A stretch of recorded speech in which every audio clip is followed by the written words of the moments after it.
Hai sahabat LBI, bertemu lagi dengan saya Abe Syahrul di kamar LBI, siniarnya LBI. Kalau di kamar itu biasanya kita bukan hanya tidur kan, kita sambil merenung, berpikir, merencanakan masa depan dan berbagai hal terjadi di kamar. Kita juga mengundang sahabat kita kadang-kadang ke kamar kita, dan hari ini kita juga akan mengundang satu sahabat LBI ya, yang gimana ya, nanti saya perkenalkan deh.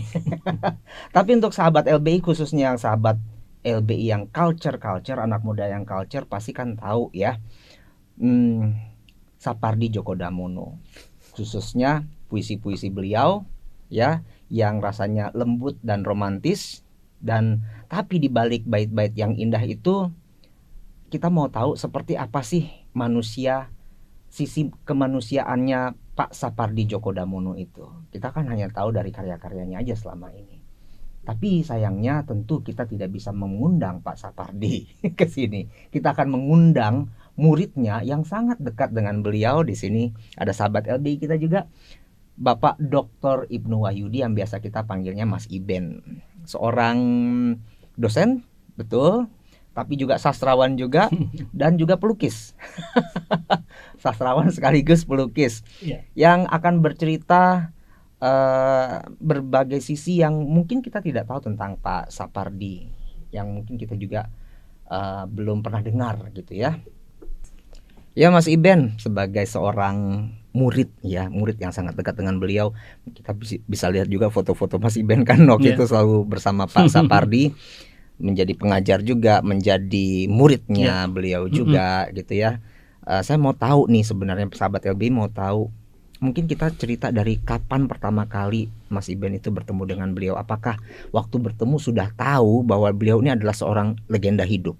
Ya, jadi sebenarnya sebelum bertemu langsung, saya sudah mengenal nama beliau karena sebagai seorang penyair atau pemuisi itu sudah cukup dikenal melalui majalah Horizon maupun melalui tulisan-tulisan orang lain. Nah, jadi waktu saya diterima di Fakultas Sastra UI, Sastra Inggris tahun 78, saya tidak membayangkan bertemu langsung dengan beliau karena beliau pengajar sastra Indonesia. Saya bertemunya di sastra Inggris dengan Bu Tuti Indra Malaon, dengan Pia Ali Sabana dan sebagainya, bukan dengan Sapardi Djoko Damono. Meskipun Sapardi kan lulusan sastra Inggris UGM, tetapi mengajar di UI-nya sastra Indonesia. Sastra Indonesia. Nah, baru awal tahun masuk itu kenalnya karena beliau pembantu dekan 3 yang mengurusi ospek. Nah, saya baru lihat ketika beliau memberi sambutan, baru ini tuh yang namanya Sapardi Djoko Damono. Nah, bayangan orang umumnya tentang sastrawan maupun pelukis itu kan gondrong, dekil, cenderung ya bayangannya, atau kurang terawat. Tapi saat itu saya menghadapi orang kok sangat apa ya, necis sangat mungkin, atau necis sekali enggak, tapi maksud saya rambutnya pendek, bajunya digulung sih, tapi enggak sok nyeniman, kok biasa. Loh, dalam pikiran saya muncul, ternyata boleh ya. Norak ya pikirannya. Ternyata boleh ya seniman itu enggak harus gondrong, enggak harus dekil gitu. Ternyata boleh, dan ternyata bisa. Nah, itulah kesan pertama saya tentang Sapardi berubah. Dari kesan awal sebelumnya yang membayangkan Sapardi itu seperti seniman sastrawan lain yang sering ada dan saya jumpai di tim Taman Ismail Marzuki, berubah. Oh, ternyata ada sastrawan dikenal se-Nusantara, nasional, yang penampilannya ya nggak beda jauh dengan dosen biasa. Sebelum bertemu langsung, yang diketahui tentang Pak Sapardi itu apa sebenarnya? Dan karya-karyanya terutama. Ya, terutama kumpulan puisi pertama itu sudah saya kenal sebelumnya, yang terbit tahun 69 kalau nggak salah, judulnya Dukamu Abadi. Itu sudah saya kenal, dan puisinya itu bagi saya waktu itu menjadi tanda tanya. Munya ini siapa? Dukamu Abadi ini, munya siapa gitu kan? Pertanyaan anak SMA kan? Iya. Oh, tapi kok dengan huruf kapital. Oh, jangan-jangan munya ini maksudnya bukan mu kamu, tapi mu sang pencipta. Nah, itu awal perjumpaan saya dengan puisi Sapardi lewat kumpulan puisi Dukamu Abadi, karena buku itu sudah ada di perpustakaan SMA saya. Nah, itu kira-kira tahun 75 saya udah mengenal nama beliau itu gitu. Nah, jadi sampai tahun 78 saya hanya membaca puisinya, baru ketemu ketika istilahnya apa ya? Dulu Mapram atau Mapras atau sekarang Ospek lah Iya, gitu lah. Pelonco, Nah, Pelonco. Dulu kami zaman di dulu. Pelonco dan tahun 78 pelonconya masih sangat berat ya. Ya. Nah, begitu ada sambutan dari seorang yang penampilannya itu tenang, dikenal luas, itu apa ya, adem gitu rasanya diberi sambutan begitu. Habis itu sih kita dibentak-bentak lagi. Itu pesan pertama ketika bertemu. Ya. Akhirnya bertemu di kelas dong. Kan karena saya sastra Inggris, jadi saya baru pindah ke sastra Indonesia itu tahun 79 akhir. Waktu itu kan pergantian semesteran ya. Jadi dari awal tahun menjadi pertengahan tahun kan semester baru. Jadi rasanya saya pindah ke sastra Indonesia tahun 79. Nah, baru ketemu dan beliau kebetulan sudah mengenal saya karena saya sudah menulis di koran. Nah, jadi dia mengenal, oh kamu kan Ibnu Wahyudi ya, yang pernah saya baca tulisan kamu itu, pindah saja ya, pindah aja ke sastra Indonesia, bantu-bantu saya begitu kira-kira. Waktu itu nulis apa sebenarnya di koran? Ada sebuah puisi ya? Kemudian ada sebuah esai juga di koran Suara Karya gitu. Nah, jadi puisi itu di Kompas, itu puisi anak tapi dimuat di Kompas gitu. Nah, jadi agaknya beliau pemerhati tulisan dan kita bisa bayangkan waktu itu kan tulisan belum sebanyak sekarang gitu kan. Tulisan muncul di koran kita baca gitu. Jadi tapi menarik buat saya beliau seorang saat itu udah jadi sastrawan terkenal ya, tapi tetap baca karya-karya anak muda yang ya mungkin waktu itu masih dianggap masih baru lah, masih gen gitu ya. Itu dia mengapresiasi. Itulah dan, seniman harusnya ya. Ya, mengapresiasi dan menganggap tulisan orang itu tetap berharga terlepas dari kualitasnya ya. Dan itu sesuatu yang sampai sekarang mungkin harus saya pegang terus, bahwa sejelek atau apalagi sebagus apapun karya orang itu harus kita apresiasi. Nah, dan Sapardi mewariskan itu antara lain pandangannya kepada saya. Oke. Kita juga perlu menilai satu pikiran, menilai satu karya, itu harus dilepaskan dari siapa orangnya. Orang jahat bisa menghasilkan satu karya yang baik gitu ya. Artinya begini, ketika kita membaca tulisan seseorang, pertama-tama kita tampilkan atau kita kemukakan dulu bentuk penghargaan kita dulu lah, apresiasi kita. Bahwa kemudian tulisan itu kita nilai jelek, itu lain lagi. Ya, tidak ada sebuah karya sempurna di dunia ini kecuali karya Tuhan kan. Jadi kita harus selalu memberi apresiasi dulu. Nah, bahwa kemudian ada yang cacat, ada celah, nah itulah namanya mungkin nanti menjadi kritik sastra atau resensi atau apapun. Tapi pertama-tama saya mendapat pelajaran itu bahwa beliau sebagai orang yang sudah cukup dikenal pun masih mau membaca karya orang lain dan memberi apresiasi, walaupun mungkin juga tidak membaca dengan sungguh-sungguh, tapi bahwa dia sampai ingat nama saya waktu itu, rasanya kok senang sekali gitu loh. Gitu ya, itu kira-kira tahun 80 ya, 80-an. Itu waktu masuk di kelas. Kalau di kelas bagaimana dia? Jadi mulai saya pindah ke sastra Indonesia, saya mulai bertemu beliau ketika diajar pengkajian puisi. Nah, dan cara mengajarnya itu sangat unik. Beliau sebagai dosen ya, nggak seperti dosen umumnya dalam arti bawa tas. Ya dulu belum ada laptop ya. Tapi beliau cenderung masuk tanpa bawa apa-apa. Kemudian yang khas itu adalah sepatunya. Dia nggak pakai sepatu, pakai sepatu sendal maksud saya. Kemudian dia masuk, lalu duduk, lalu sudah ngobrol yang walaupun tanpa bahan, beliau punya kemampuan mengait-ngaitkan persoalan dengan hal-hal yang katakanlah bisa diterima mahasiswa. Gitu. Misalnya pada waktu itu hujan. Nah, dia bisa langsung mengeksplorasi hujan itu menjadi misalnya puisi atau menjadi catatan siapa saja penyair yang suka nulis tentang puisi dan sebagainya, tentang puisi hujan misalnya dan sebagainya gitu. Nah, jadi cara mengaitkan persoalan satu dengan persoalan lain itu juga membekas pada diri saya, dan saya melihat seorang dosen yang baik itu mestinya tidak hanya tahu tentang apa yang dia kuasai, tapi juga bisa mengaitkan apa yang dikuasai dengan persoalan-persoalan di luar masalahnya itu gitu. Nah, ini warisan pengajaran yang secara nggak langsung saya serap sebenarnya dari Sapardi. Ya. Cara pengajarannya yang tidak sangat keras, misalnya ada dosen kan yang memang begitu masuk langsung kelihatan keras, terus mahasiswa diem semua, buka halaman sekian gitu kan. Ya mungkin yang anak-anak sekarang nggak begitu relate sama yang seperti itu ya mungkin ya. Kalau dulu itu dulu apalagi yang kuliah apa semacam filologi yang harus mencari di kamus, Iya. kamusnya kamus yang lama gitu kan. Itu kan mau tidak mau harus pakai kamus, nggak mungkin kita menghafal isi kamus kan. Nah itu kan orang sudah tegang dulu, duh ini nanti siapa yang ditanya, giliran siapa, begitu selalu ada hal seperti Iya, itu. iya. Atau yang misalnya linguistik kan agak ke arah pasti kan linguistik itu. Nah itu juga kita sering ada semacam ketakutan juga gitu. Nah berbeda dengan sastra terutama puisi, itu ada semacam oase yang bagi mahasiswa itu menyenangkan karena kita diajak untuk mengeksplorasi hal yang nggak terduga, misalnya gitu. Kalau berbicara tentang Sapardi itu yang saya selalu ingat tentu tentang hujan bulan Juni. Iya. Kalau dulu waktu saya masih SMA tahu tentang ada hujan bulan Juni aneh. Iya. Gitu ya. Nah kalau sekarang jadi nggak relevan lagi tuh katakan. Nah dalam konteks ini kita harus memberi semacam semacam penghargaan. Jadi Sapardi dalam konteks hujan bulan Juni menurut saya itu seperti cenayang, seperti peramal. Oh gitu. Karena memang dulu namanya Juni itu kemarau. Kemarau pasti. Juni itu hampir nggak ada hujan sama sekali. Nah maka kenapa puisinya itu mengatakan tak ada yang lebih tabah dari hujan bulan Juni? Itu seolah-olah membayangkan hujan harus turun di waktu ketika dia sebenarnya nggak boleh turun. Kan tabah begitu. Iya kan tabah sekali artinya dia itu kan. Jadi tabah. Misalnya ya hujan anggap sebagai manusia, lalu ditugaskan untuk turun ke bumi.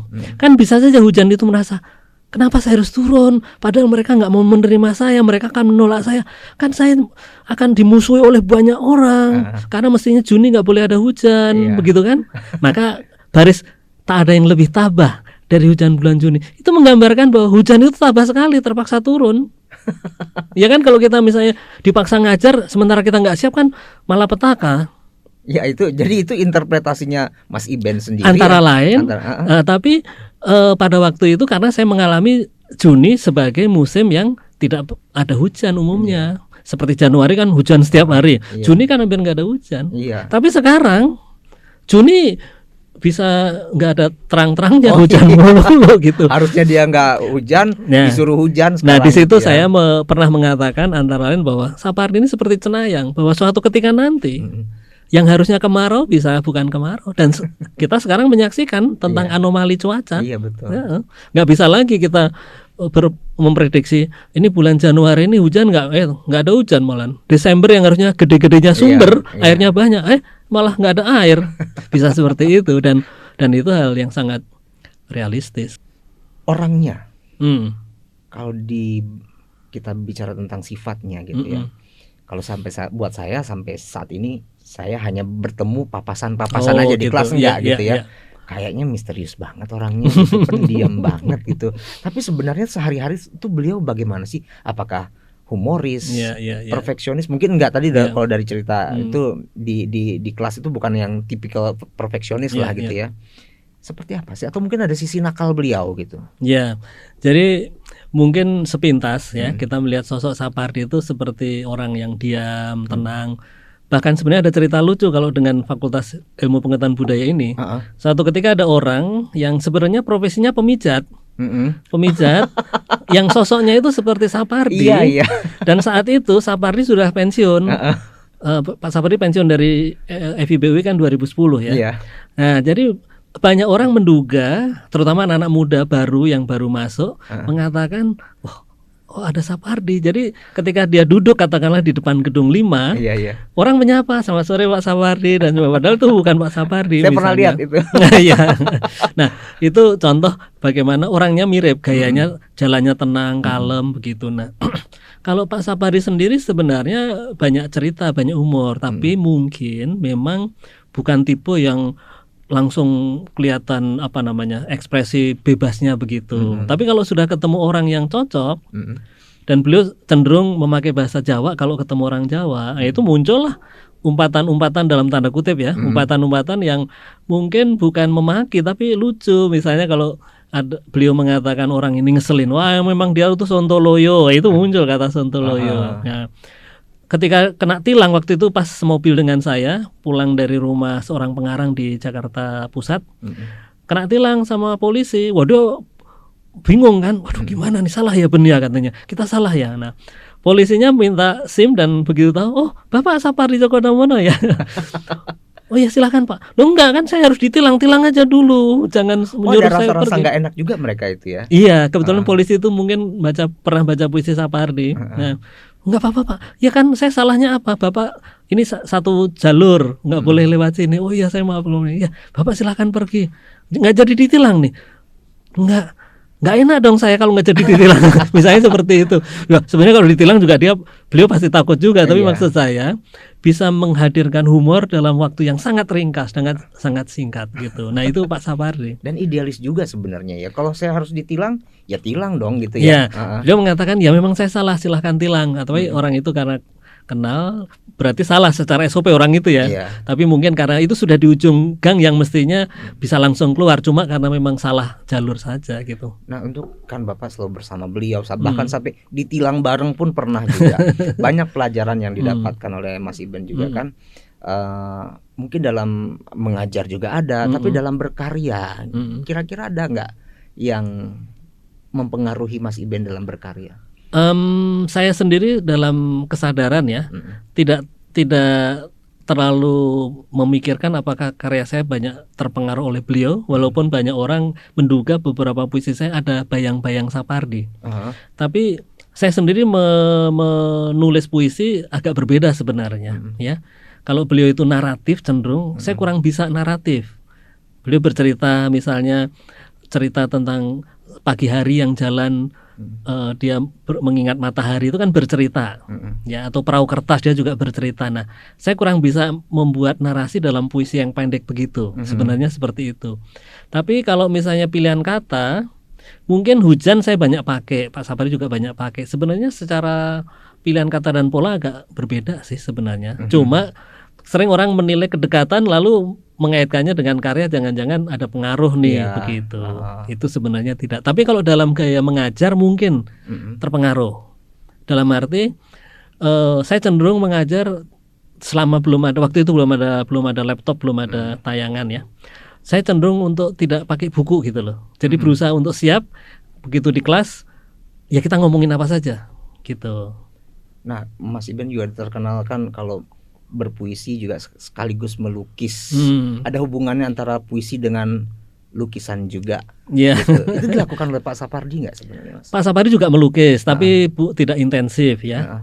Beliau penyuka lukisan ya, tapi beliau bukan pelukis yang rutin gitu. Tapi ada lukisannya ada. Nah, kalau saya sebenarnya memang waktu SMA kelas 2 itu sudah melukis, dan saya pernah pameran tahun 75, pameran bersama di Solo. Itu karena guru saya melihat hasil lukisan untuk tugas itu kok bagus, diikutkan. Nah, jadi kalau saya agak rutin, bahkan saya pameran juga kan. Nah, tapi kalau Pak Sapardi cenderung penikmat. Tapi pilihan beliau atas lukisan itu menunjukkan bahwa beliau punya kualitas menilai lukisan bagus dan lukisan tidak. Maksudnya misalnya dia melihat sepintas gitu, wah ini lukisan ini punya roh nih. Oh gitu. Punya kreng nih. Nah, itu kan sudah melewati pengalaman-pengalaman artistik perorangan ya, dia sendiri. Jadi dia sendiri punya kualitas melihat lukisan bagus itu, dan orang lain juga umumnya akan mengatakan lukisan itu bagus gitu loh. Ini kan suatu kejelian artistik yang nggak semua orang punya sebenarnya. Atau gitu insting. Iya, seperti itu kan. Kita misalnya mendengar lagu. Nah, beliau kebetulan penyuka musik jazz ya. Nah, begitu dia tuh mendengar suara pengamen atau naik angkot, suatu ketika pernah kami di Padang naik angkot. Kalau di Padang itu angkot kalau nggak salah musik harus keras, musik harus keras. Katanya kalau musiknya nggak keras nggak ada penumpang naik. Nah, Pak Sapardi menunggu sampai ada angkot yang nggak ada musik, ya kan nggak dapat. Akhirnya kita naik angkot juga yang kosong. Terus dia bilang, Mas bisa dikecilin nggak? Udah, bisa dikecilin nggak nih musiknya gitu. Nah, kenapa begitu? Karena dia bilang, kuping saya ini sakit kalau dengerin musik yang gedombrang-gedombrang begitu. Nah, kenapa begitu? Karena kami punya kebiasaan, nggak selalu sih, tapi sesekali saya datang ke rumahnya sampai menginap gitu sampai tengah malam mendengarkan musik jazz. Dan saya ingat grup atau penyanyi atau pemusik siapa yang suka, yaitu misalnya Liri Tenur ya, Bob James gitu, Dave Grusin, itu yang dia suka, dan kebetulan saya juga suka. Jadi kami biasa menikmati improvisasi sebagaimana kami menikmati puisi yang kadang-kadang juga penuh dengan improvisasi gitu loh. Jadi antara jazz dengan puisi itu agak dekat menurut saya. Karena bisa berimprovisasi seperti membuat puisi. Jadi beliau penyuka musik jazz dan lukisan, penyuka lukisan yang bukan realis juga. Dia penyuka lukisan abstrak ya. Ditampilkan juga nggak sebenarnya karya-karya lukis beliau, Pak? Ada di gedung 71 waktu itu, mungkin sekarang di koleksi entah atau siapa. Mungkin dalam bentuk karya cover buku kah atau enggak pernah. Beliau sangat tahu diri bahwa dia bukan pelukis yang baik, tetapi bahwa dia juga pernah membuat lukisan. Saya menjadi saksinya karena ada. Tapi bukan pelukis yang menekuni dunia lukisan itu.